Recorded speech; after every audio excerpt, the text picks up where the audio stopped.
Hello, boys and girls. This is your Peter Pan storyteller. When you hear this sound, turn the page. Now let's begin our story on the title page. The Flintstones Zoo Adventure.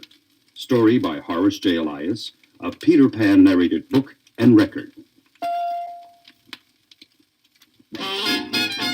Fred Flintstone was not happy. Where are they? Wilma! Yes, dear. Said Wilma.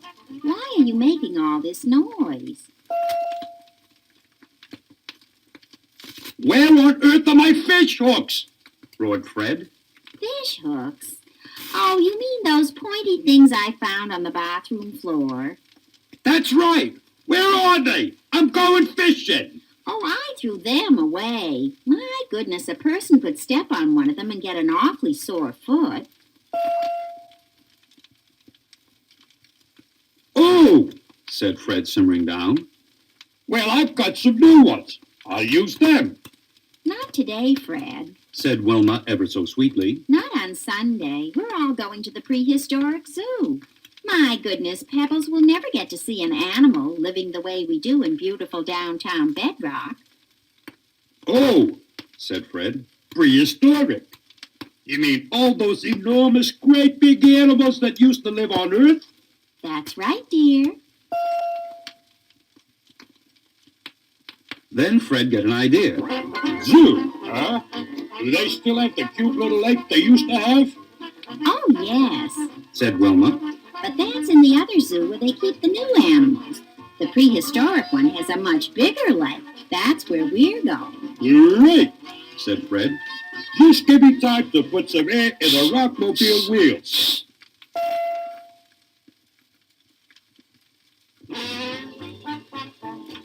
Fred hurried out back and threw his fishing line, fish hooks and bait in the trunk of the rockmobile. And off went Wilma, Fred, and Pebbles to the new zoo where they kept the old prehistoric animals. As soon as they got there, Fred told Wilma to take Pebbles and start walking around and looking at the animals.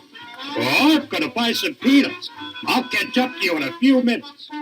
And he hurried off, but not to buy peanuts. He went right to the big lake in the prehistoric zoo. The first thing he saw was a sign that said, Brontosaurus, Pterodactyl, Tyrannosaurus Rex, beware. Fred looked all around the lake. He couldn't see a thing stirring. I guess they're all out to lunch. He said to himself, and he started to fish.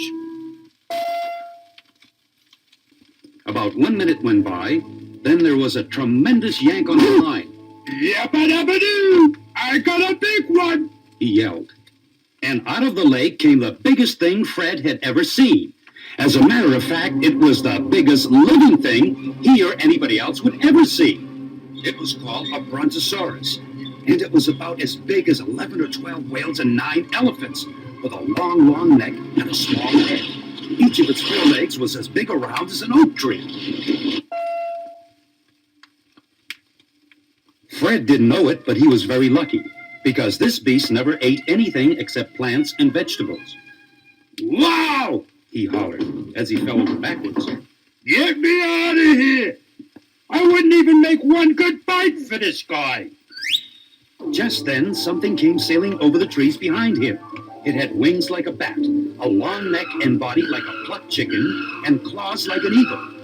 And it was as big as a transatlantic jet plane. It was called a pterodactyl. Oh, brother! Yelled Fred. Now they're flying after me. I better head for the woods. Yeah! What's that? That was the worst of all. It was a Tyrannosaurus Rex, and it was almost as big as the Brontosaurus. Only this one ate everything.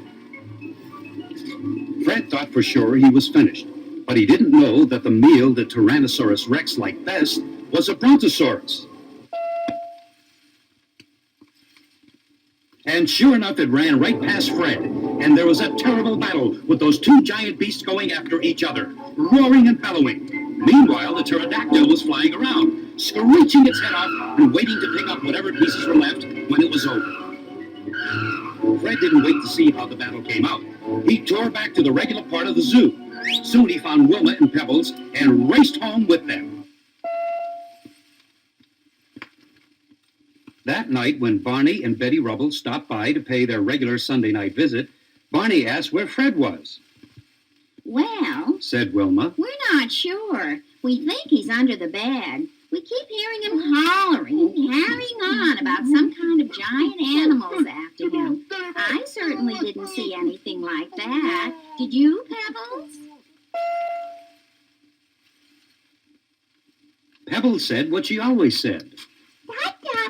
Cuckoo. And what that meant this time was...